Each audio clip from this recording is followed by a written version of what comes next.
koongireensi imaantu yookiin shokorinaan gara mana isheetti deebi'uudhaaf gara mana imaantuutti deebi'uuf qophiirra jira. Shokorinaan balleessaa fi dogongora ofii sirreeffatee gara haadha mana isaatti deebi'uuf qophiirra jira. Hordoftoota kabajamtoota maatii chaanaalee kiyyaa shokorinaan akkamitti deebi'ee maaliif deebi'ee kan jedhu immoo walumaan laalla. የነፍሴም ሆነልሽ ታሽራቸው ቀድሞ በጀነት ያንዱ ጎረቤት እንደሆን ጓዴ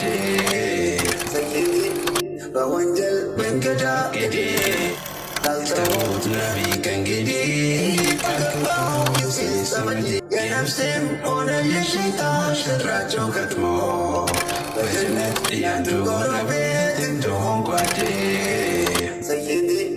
በወንጀል መንገዳ ጌዴ Assalamualaikum warahmatullahi wabarakatuh. Jadi YouTube naga kesan saya kesan di sini jecha hordoftoota kabajamtoota maatii mana diddamee abbaa mana ima yookiin shokorina isa jedhama. Gara mana imaan yookiin haadha warraa isaa hangafa itti deebi'uuf qophiirra jira. Mee har'a waan waliin laallu. Namni jireenya isaa keessatti yeroo dogongore akkamitti deebi'ee yookiin haadha manaa isaa yookiin jaalallee isaa yookiin immoo hiriyaa isaa dhiifama gaafate. Ilmi namaa kanarraa waa hedduutu eegama. Balleessu jira, tolchuutu jira. Kanaaf viidiyoo kana laayik gochuu, sheer gochuu dabatina. Ani Munaa 24.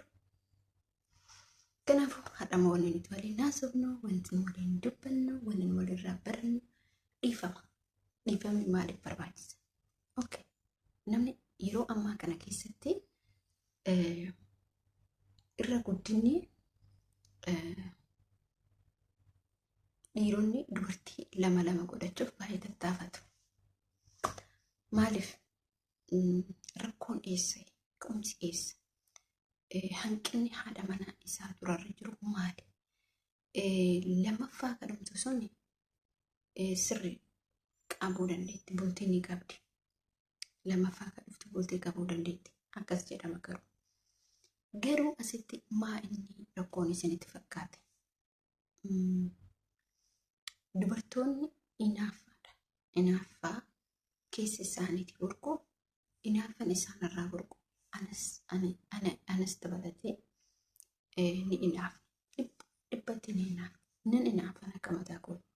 Maaliif yoo jettan nama sawwaan jaalatuuf itti naqxa. Garuu dubartirraa waa hedduu eegama. Asitti maal barbaada? Dhiifama jechuudha. Waa'ee dhiifama dubbachuu barbaada. Yookiin immoo namni tokko balleessaa sana ofitti beekee gaafa dhufee dhiifama gaafate waa hunduu dhumate jechuudha. Kuni ilmi namaa waa balleessa. Shokorinaan erga isiidhaan addaan bahee tokkoffaa haala akka isiin ibsuun irratti irramu baay'ee tokko nama jibsiisa. Dubartiin takka yeroo deetturratti gatanii deemuun yookiin yeroo mana yaalaa seenturratti gatanii deemu salphina guddaadha dhiiraaf. Dhiirri garuu hin gootu waan akkasii garuu shokorinaan godhee jira. Kanaaf tarii akkuma jedhe fuudhamaa yookiin immoo hin qabamaa hin beekamu. Maaliif jireenya biyyaan baate? Mee har'a waliin nuti waliin ilaallu. Dubartoonni dhiironni irra guddina baay'inaan kaasee dhiifama garuu keessatti isaan maaliif dubartii lamaffaa yookiin immoo tuyyuu sadaffaa yookiin immoo arfaffaa jireenya akkamii keessatti jireenya qananii keessatti dhiirri tokko akka ani beekutti kan naannoo keenyatti dhiirri tokko gaafa bultii gahaa qabaatte bakka biraa deemti. Bakka biraa daawwu. Yaani dubartii biraa fuudhuuf hawwiti. Maaliif bultiin sun dubartiin lamaffaallee akka ilmoo itti naadhaltu waan akkasii na fakkaata. Maaliif jettanii an akka beekutti akkasii. Kuni amala dhiirotaa keessaa isa tokko. Gaafa bultii godhatti dubartiin lama laatti. Gaafa dubartiin lamaffaa seenti jireenyi suni hin bittinnaa'u. Dura jaalalaan jiraachaa dhufanii boodarra immoo maaltu dhufa?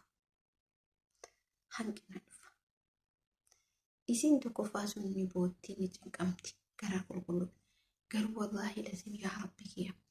Asitti baay'ee barbaada jedhamatti. Wanni akkanaa sirrii ulfaata. Lamaffaan sirrii ulfaata. Maaliif? dubartiin takkatti gaafa dubartiin takka irratti gaafa dubartiin biraa dhufu miidhaan dubartii sana sirriitti ga'a. Garuu fedhinnaan isii hojii jiraatamu waa tokko hin jiru. Dubartiin fedhinnaa qabaatte haati manaa sun yoo fedhinnaa qabaatte garuu yoo fedhinnaa hin qabaanne dhiphina badaa qabdi jechuudha. Kanaaf waa'ee dhiifamaa asumatti waa'ee dubartii asumatti garuu utuu kaasallee natti tola. Abbaa manaa qabachuun sirriitti barbaachisaadha. Tokkoffaa dubartoonni abbaa manaa qabachuun amaloota isii sirreeffachuu amala qabaachuu dursaa bu'aa hundumaa bifa kana caalaa bareedumsa caalaa amalatu caalaa. Bultii isii qabattu dubartiin amala. Lammaffaa dubartiin bilbila abbaa manaa isii gorogoru isoo boodatti hafaadha. Maaliif gaaf kana miira keessa waan hin taane argitaa yookiin inni dhalaa biraan haasa'a yookiin mootuyyuu zim jedhamee akka taphatamus jira. Dhiironni akkasitti fudhatte. Kanaaf utuu akka yaada goote bilbila abbaa manaa keessanii hin fattashinaa. Maaliif ani yoo taate fakkeenyaaf ani bilbila abbaa manaa koo dhaabbatan hin fattashu hin shakkus. Erga jaaladhe erga bultii ijaaradhe nama san dhimma biraa keessan galchisiisu. Gaaf bilbila isaa to'achuu eegalee gaaf maal jechuu eegalee fidee boolla keessa sinaqa. Maaliif ree? Ati yeroo nama miidiyaadha. Ati ofii keetii ofitti amantaa waan ta'eef isas akkasumatti amanuu qabda. Garuu gaafa laaqamee dhagamu isa jechuudha balleessan ga'isaati. Gaafa itti bilbilee yoo bizii ta'e sa'aatii 24 dhalaan hin haasa'u kana beeki. Ammas hin tolta itti bilbilta. Yeroo kanas dhalaan hin haasa'u. Yookiin guyyaatti yeroo takka lama dhalaan haasa'a. Maaliif ree? Yeroo namaa biisinas namni yeroo qabaate sa'aatii 24 dheedhaan hin haasa'u. Dhalaalleen akkasuma dhiirallee akkasuma. Kana hubachuu qabda. Nuti gaafa miira keessa gallee deebine inni namatti haasa'a. Inni har'a dhalaa takka jedhu gaafa miira kee keessa galte ati yeroo sa'aatii 24 yaadni kee inni namatti haasa'etti qorra kee ala keettaa bilbila keessa irratti yaadda. Waan akkasiiti. Ati qabachuun kee haala amalaa fi ka'umsi mana keetii gola keetii inni guddaan amala inni lammaffaan abbaa manaa kee kabajuu inni sadaffaan maatii isaa kabajuu inni arfaffaan dhullaa isaa firoottan isaa keessattuu haadhaaf abbaa isaa mataarratti baay'ee dubartiin haadhaaf abbaa manaa isaa jabeessite dhiirri kamuu zarii isaa ka jabeessu dhiirri kamuu dubartii isaa iddoo qabaaf. Yeroo ammaa keessatti garuu dubartoonni abbaa isaan jaalatu haadha isaan jaalattu maaliif akka ta'e hin beeku. Kun inni eenyurraa dhalateetiin inni fuudhee jechuu dhiifte haadha isaa jibbite abbaa isaa zarii isaa kunkun jibbite. Ka'umsi kun nama keenya qofaa miti. Namootuma uummata adii ta'ee uummata maal ta'e hunda irratti jechuudha. Akkuma ilma namaa jettu dubartiin soddaa hin jaalattu. Soddaa hin jaalattu. Yaa Rabbi warra akkasii keessaa maaliif obboleen kee? Rabbiin ganda akkasii sana godhe. Rabbiin warra akkasii sana godhe. Dubartiin nama zarii isaa jaalatee abbaa haadha isaa obboleeyyan isaa kabajee dubartii jechuun dubartii akkasitti. Garuu yeroo uumamu kana immoo dhaabbataan hin jiru. Dubartii takkatu uummata adiidha. Intaaza'u. Mucattiitu akkas jedhee gaafate. Bira hojjetti silaa haadha mana isaa soddaatiin kee haati isaa haati abbaa manaa keetii maaliif bira hin dhaqne maaliif immoo as hin dhufne jettee gaafii dhiyeessiteef. Jennaan inni achumaan otoo jirtu ajjeefte jechuudha. Jibbarraa otoo isin jirtu ajjeefte. Achumaan barii dingata duute akkamitti duute jennaan waan nama ajaa'ibu ilaala subhaana. Akkamitti duute jennaan akkamitti isin duute tasa fajaa jette.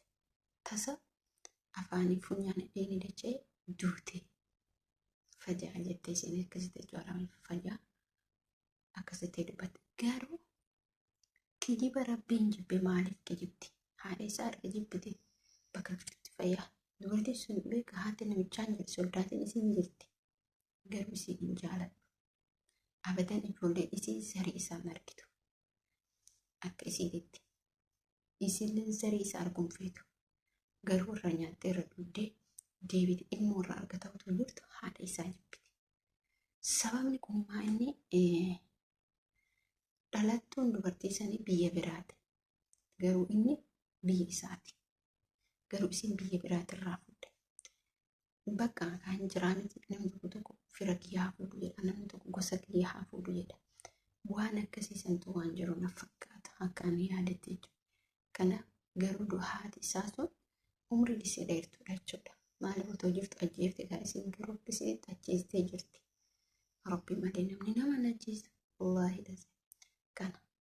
Kanaaf haadha isaa, abbaan isaa, fira isaa, obboleettii isaa hin jibbe.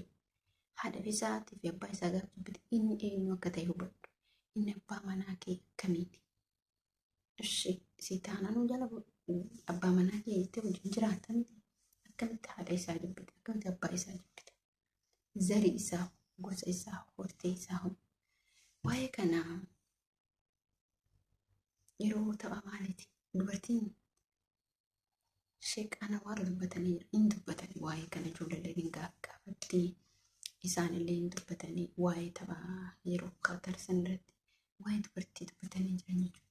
Dubartiin zarii namaa jibbitu. Isin dubartiin haadha manaa jedhamti. Dubartiin akkasii abadan. Kanaaf viidiyoon gaarraa moo isinitti dheeratee jira. Hamma viidiyoo biraatiin walitti deemuutti laayik gochuu, sheer gochuu, sabskiraayib gochuu.